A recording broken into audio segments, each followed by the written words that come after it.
मोहब्बत जमीन अल्लाह को बेटा कहे गोद खिलौना माँ सोना तो थोड़े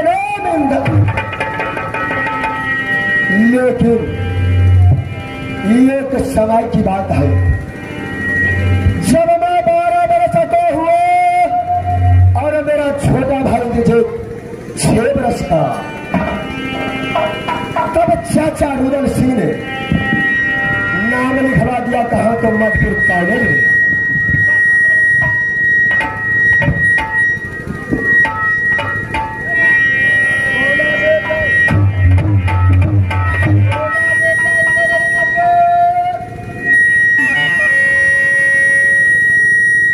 मधुपुर कॉलेज में मन लगा करके पढ़ना,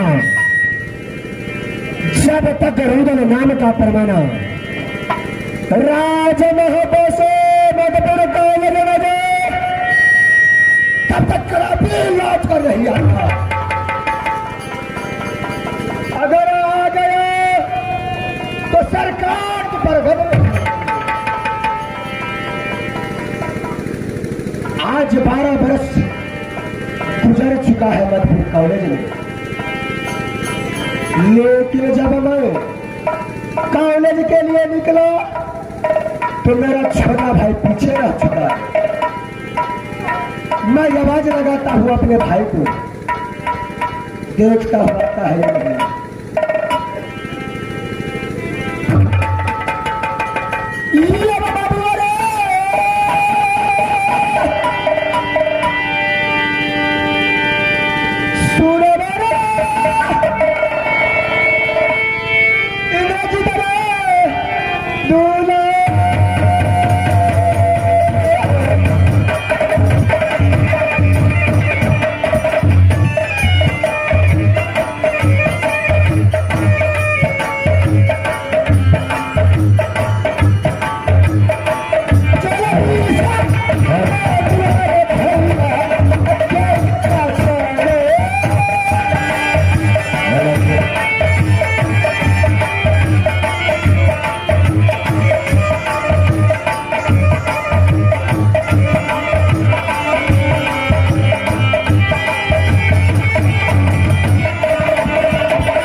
बेटा कहलाता हूँ चंकिन दल का तुझे नाम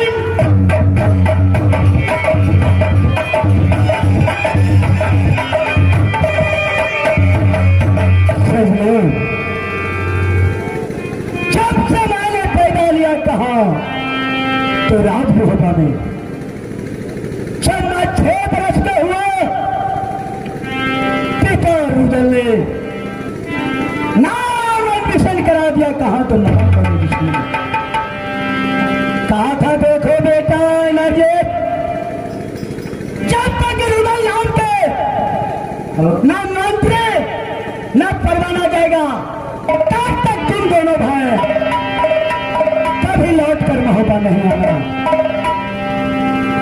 अगर कदाचित भूल से महोबा भी गया तो तुम्हारे सर काट कर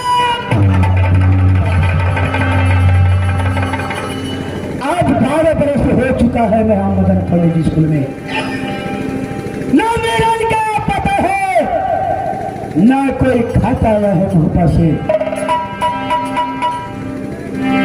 आ रही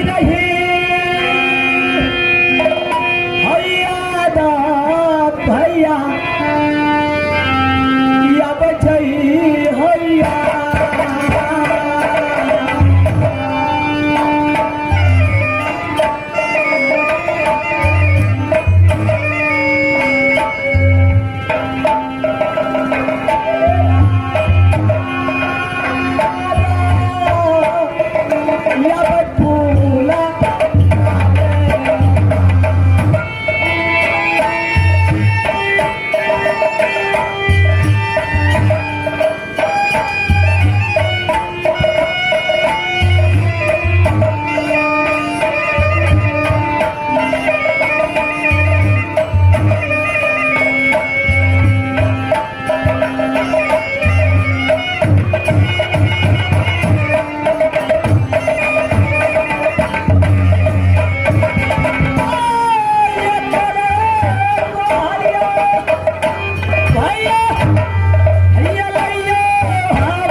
ना कोई परवाना है। सो नहीं तो अब मैं यहां से चलता हूं कहां तो अपने भाई दल के पास।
ले आओ कि पहने हरा के ले आओ, चाहे कहाँ ले आकर तले भेटे छे।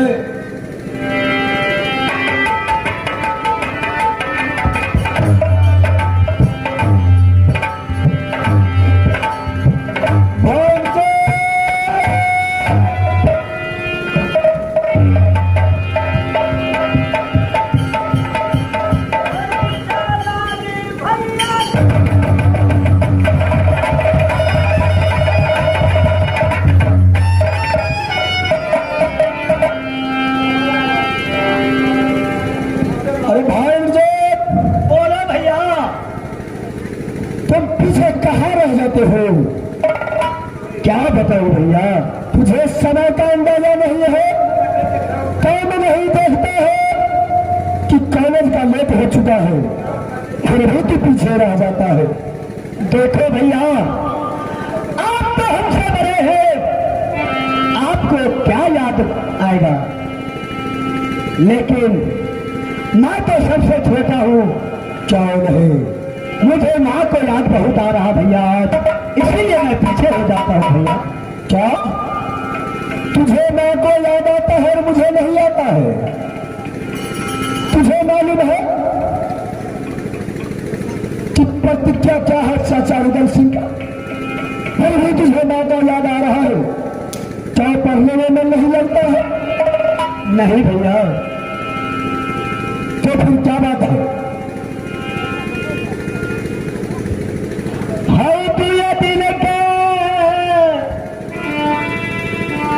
ये छुट्टी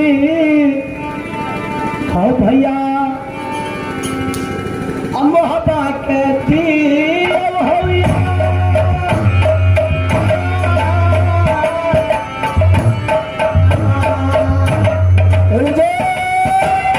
सजा हो जाओ।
हूँ, मुझे सिर्फ एक रोज की छुट्टी दो भैया।